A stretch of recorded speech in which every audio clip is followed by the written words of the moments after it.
বাংলাদেশের জরুরি অবস্থা জারি হবে কি হবে না এ নিয়ে গত কয়েকদিন থেকে খুব আলোচনা সমালোচনা চলছিল বা অনেক কথাবার্তা হচ্ছিল, এবং জরুরি অবস্থা জারি করার জন্য বাংলাদেশে যে পরিবেশ পরিস্থিতি প্রয়োজন সেটা গত 5-6 মাস থেকে মানে এই ধরনের পরিস্থিতি ক্রিয়েট করা হয়েছে। যে কোনো মুহূর্তেই জরুরি অবস্থা জারি হইতে পারে এরকম একটা আভাস বা এরকম একটা কথাবার্তা মানুষের মধ্যে ছিল।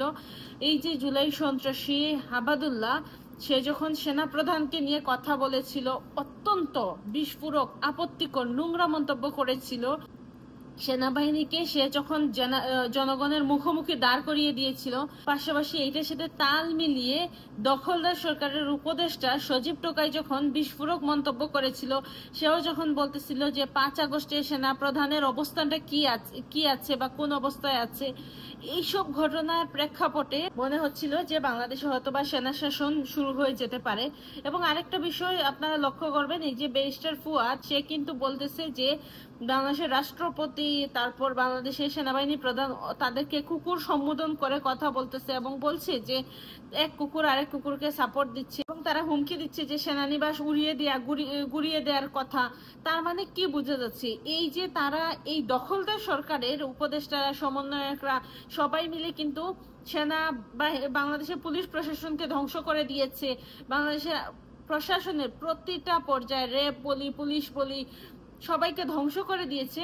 শুধুমাত্র এই মুহূর্তে আছে বাংলাদেশের সেনাবাহিনী, এবং তারা চাচ্ছে এই সেনাবাহিনীকে বিতর্কিত করে জনগণের মুখোমুখি দাঁড় করিয়ে দিতে, যেটা তারা জুলাই এবং আগস্টে করেছে, যে বাংলাদেশের প্রধানমন্ত্রী বিরুদ্ধে মানুষকে খেপিয়ে তুলেছিল। এই মুহূর্তে তারা সেনাবাহিনীর বিরুদ্ধে মানুষকে খেপানোর চেষ্টা করছে।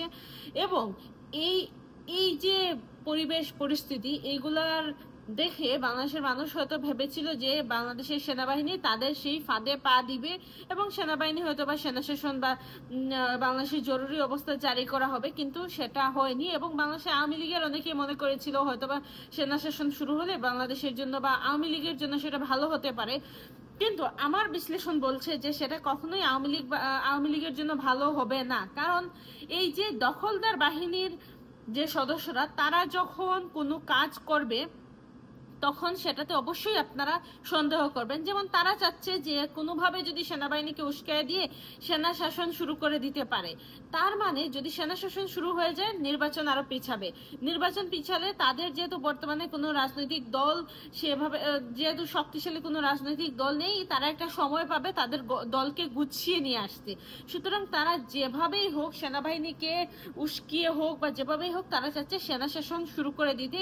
যদি বাংলাদেশের জরুরি অবস্থা শুরু হয় তাহলে তারা কিছুটা সময় পাবে তাদের দলকে গুছিয়ে নিতে।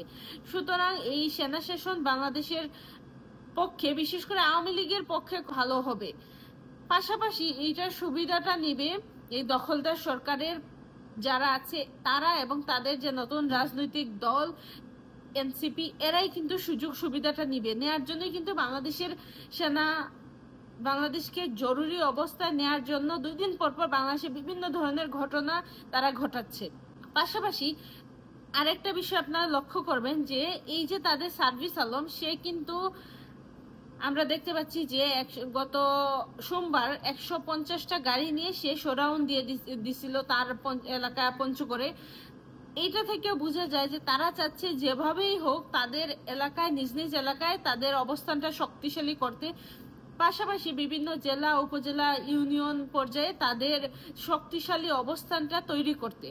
যদিও কেউ এখন পর্যন্ত প্রশ্ন করেনি যে এই সার্ভিস আলম সে কিভাবে এতগুলা গাড়ি, মানে এই তার অর্থের যোগানটা কোথা থেকে আসছে। তারা যদিও একবার বলেছে যে তাদেরকে অনেক দাতারা অর্থের যোগান দিচ্ছেন বা তাদেরকে ডোনেশন দিচ্ছেন, কিন্তু আমার প্রশ্ন হচ্ছে এই দাতারা তো নিঃস্বার্থভাবে তাদেরকে সেই ডোনেশন গুলা দিচ্ছেন না। নিশ্চয়ই এইগুলোর পেছনে বড় কোনো তাদের স্বার্থ আছে। তারা যে পরিমাণ ডোনেশন দিচ্ছে, 3 গুণ ডোনেশন বা 3 গুণ টাকা উঠানোর জন্য তারা নিশ্চয়ই এই ডোনেশন গুলা দিচ্ছে।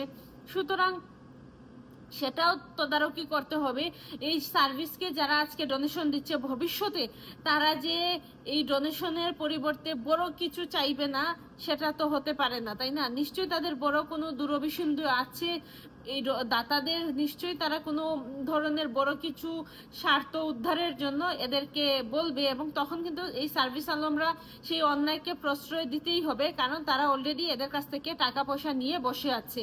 সুতরাং মানে তারা যে নতুন বাংলাদেশ তৈরি করবে, নতুন বাংলাদেশ বলতেছে, এইগুলো আসলে আমি জানি না, যে সেই পুরাতন নিয়ম নীতিতেই কিন্তু তারা চলতেছে। সুতরাং এখানে নতুনত্বের কিছুই আমি দেখতে পাচ্ছি না, বরং আমার মনে হচ্ছে এই জঙ্গি সন্ত্রাসীরা এরা আসলে নতুন বলতে তারা এটাই বুঝাতে যাচ্ছে যে বাংলাদেশে মুক্তিযুদ্ধ মুছে দিবে, বাংলাদেশের স্বাধীনতা মুছে দিবে, এবং সেখানে তারা তাদের যে বাপ দাদারা যে পরাজিত হয়েছিল সেটাই আসলে তারা চেষ্টা করবে কোনোভাবে যাতে ফিরিয়ে আনতে পারে।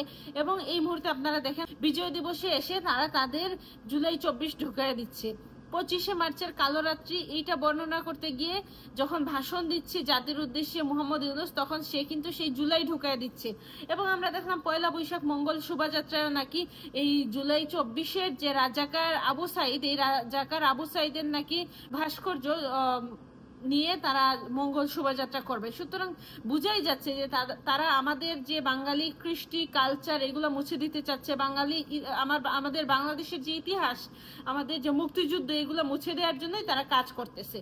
এবং সেজন্য তারা চাচ্ছে নির্বাচনটা যাতে পেছানো যায়, এবং নির্বাচন পেছানোর জন্য তারা মানে যেহেতু তারা স্বাভাবিকভাবে সেনাবাহিনীর প্রধান জেনারেল ওয়াকার কিছুদিন আগেই বলেছেন নির্বাচন যাতে 6 মাসের মধ্যে হয়, বা যত তাড়াতাড়ি সম্ভব নির্বাচন হয়, জানুয়ারির মধ্যে যাতে নির্বাচন হয়।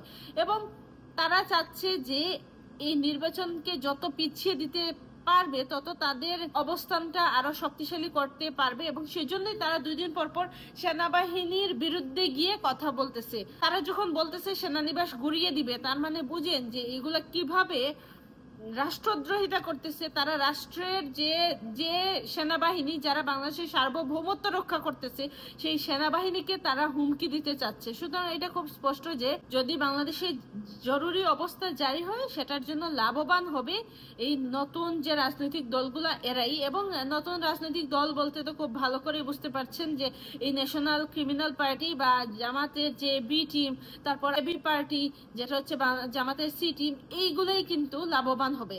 আওয়ামী লীগের আমার মনে হয় না খুব একটা লাভবান হবে, বরং আওয়ামী লীগের এই মুহূর্তে দাবি জানানো উচিত যে যেভাবেই হোক নির্বাচন যত দ্রুত সম্ভব নির্বাচন দেয়া হোক, এবং অবশ্যই সেটা এই দখলদার ইউনূসের অধীনে না।